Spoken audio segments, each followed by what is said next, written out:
Ben 10 is known for being a series full of action, adventures, heroes, and incredible aliens. But behind all these epic moments, there are much deeper and darker themes hidden within the stories. From kidnapping, experimentation on children, to drug trafficking, slavery, corruption, and Stockholm Syndrome. Today we're gonna dive into those darker moments that have made Ben 10 a much more complex series than it seems at first glance. We'll explore how these themes are addressed in different episodes and what they tell us about the darker side of the Ben 10 universe. Prepare for an analysis that will change how you view the series.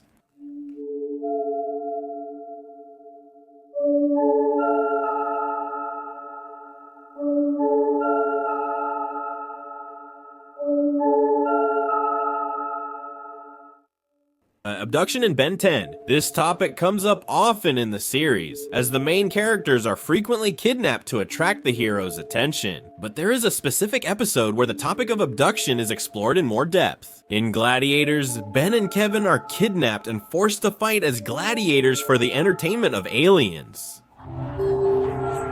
Clever, and they please the crowd. These two will be very good. What's shocking is how the captors see it as just a simple source of entertainment. This is a clear parallel with slavery and human trafficking, where individuals are stripped of their freedom and turned into tools for others. Ben and Kevin now belong to the ship, and no matter how much they want to escape, they can't. Escape is impossible. We've all been taken from our planets and forced to fight for the entertainment of the galaxy. Just like Ben, these aliens were stripped of their rights and their identity. It's also sad that some aliens have been prisoners so long they've forgotten life before being kidnapped. This episode clearly shows how kidnapping can take away a person's freedom, identity, and control. This is the mega cruise ship. Everything on this ship belongs to me, including you.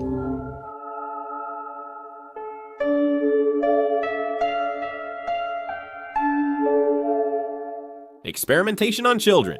For this, we have to focus on the traumatic past of Kevin Levin, since he was used as a mere tool by an evil scientist named Dr. Cervantes. He was deceived from the start because Cervantes needed his DNA for dark plans. The scientist wanted to end the life of Ben 10, and to do so, he dedicated himself to creating living weapons, experimenting on children who were captured and manipulated. They used my powers as a conduit or some kind of forge to mix humans and aliens. In Ben 10's 6th season, we saw this, but perhaps it was never viewed this way. Kevin was just a kid. Just seeing how he arrives, being dragged, gives you a feeling that he's gonna have a hard time. In the background, we can see captured aliens, and along with them, more kids. This was the first and last time we were able to see Manny and Ellen in their normal forms. Through these experiments, Cervantes gradually broke each one's will, seeing them as mere test subjects. Without realizing it, each of them began to lose their humanity under the villain's control. There's nothing to fear, young Alan. We've managed to perfect the operation.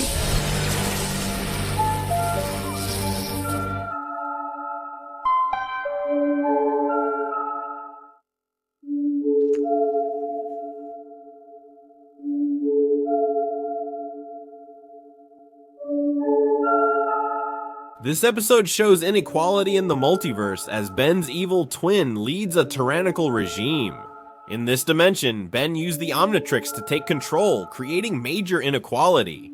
Water, our most valuable resource, is now reserved for a select few. Want water? Lazy? You want water, lazy? Ah, here you go. Oops, sorry. Most of the population lives in poverty and oppression, always forced to work from sunrise until the sun goes down. Literally, they are slaves. Here, inequality exists not only in natural resources, but it's also reflected in power. Matt Ben has used the Omnitrix to eliminate anyone opposing his regime. In many worlds, a few hold all the power. Elsewhere, people struggle daily under those controlling every resource. Although the real question is, how do you confront inequality when the oppressors seem invincible? It's time to show everyone how easy it is to crush anyone who stands against me.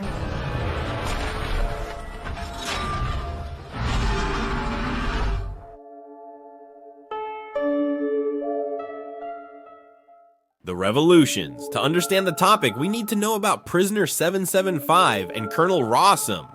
One is a chameleon alien who survived 2 tyrannies. First on his planet, which will now be explained, and then on Earth, unjustly imprisoned by Colonel Rossum.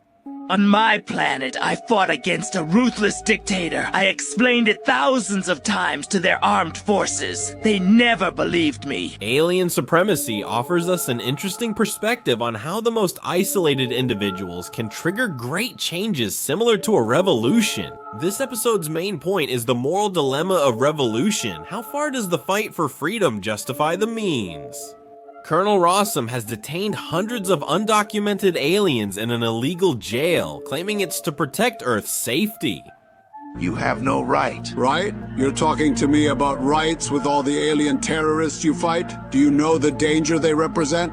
He's right about one thing: in other dimensions, for not finishing off the enemy, things haven't ended well. But wherever there's a dictator, there will always be a revolution.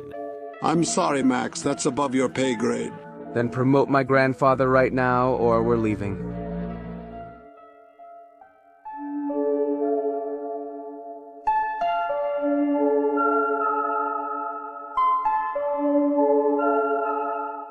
The episode Catch a Falling Star has Ben 10's darkest plot.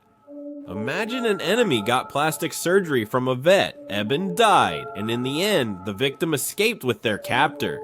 This alludes to Stockholm Syndrome, a psychological reaction that is well represented in this episode.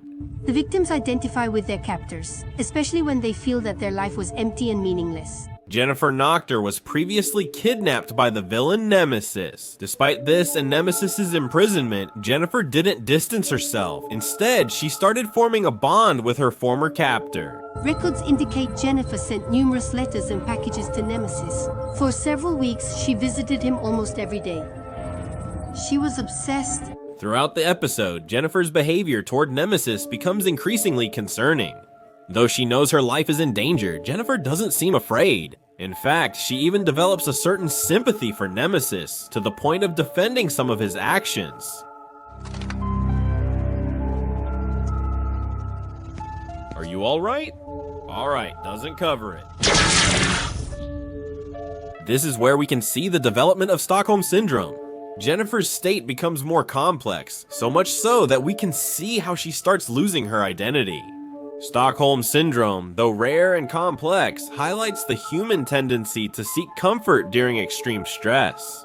What did you think of these episodes? Did you notice this theme your first time watching? Leave your comments below and don't forget to subscribe for a second part. If you want to appear at the end of the videos and support the channel, don't forget to become a member. Along with these amazing people, I say goodbye. Remember, I'm Frio and I'll see you next time. Goodbye.